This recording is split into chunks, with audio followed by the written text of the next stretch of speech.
बुलेटिनला सुरुवात करूया जळगावच्या बातमीनं। जळगाव जिल्ह्यातील पाळधी गावात 31 डिसेंबरला 2 गटात राडा झाला। या राड्याचं रूपांतर जाळपोळमध्ये झालं।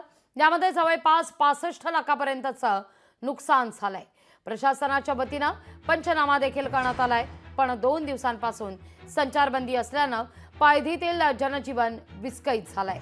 आढावा घेतला आमचे प्रतिनिधी सुमित देशमुख यांनी। जळगावमधील धरणगाव तालुक्यातील पाळधी या गावामध्ये गेल्या 2 दिवसांपासून संचारबंदी लागू केलेली आहे। 31 डिसेंबरच्या दिवशी 2 गटांमध्ये राडा झाला होता आणि त्यानंतर या ठिकाणी जाळपोळ झाली। या जाळपोळमध्ये जवळपास 65 लाखाच्या आसपास नुकसान या ठिकाणी झालेलं आहे। त्यानंतर या ठिकाणी संचारबंदी लावण्यात आलेली आहे। 48 तासाच्या जवळपास झालेल्या आहेत आणि या संचारबंदी अद्यापही काढलेली नाही। संचारबंदीमुळे काही नागरिक या ठिकाणी त्रासलेले आहेत। आपण थेट त्यांच्याशी संवाद साधूया। आपल्या सोबत काही नागरिक जुडलेले आहेत। काय सांगणार, गेल्या 48 तास जवळपास होत आलेले आहेत, संचारबंदी अजून कायम आहे, काय म्हणणं आहे तुमचं? पाळधी गावाला कनेक्टेड आज 40-50 खेडे आहेत। 40-50 खेड्यांमधून जे बिचारे रोज आत्मजुरीवाले असतात, वर्कर असतात, लेबर असतात, त्यांचं इथं पोट भरलं जातं।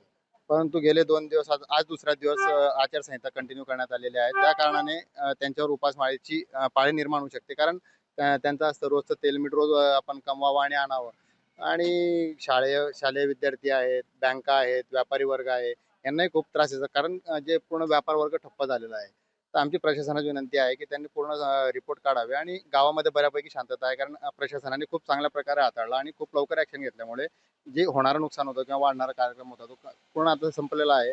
तरी प्रशासनाने आता थोडं काहीतरी शिथिलता दाखवून आचारसंहिता शिथिल करावी अशी आमची विनंती आहे। या ठिकाणी जर बघितलं तर जीवनमान हे विस्कळीत झालेलं आहे। हे सुरळीत व्हावं अशी मागणी या ठिकाणी नागरिकांकडनं केली जात आहे। सुमित देशमुख, लोकशाही मराठी, जळगाव। लोकशाही मराठी ऐका, पहा, जागरूक रहा।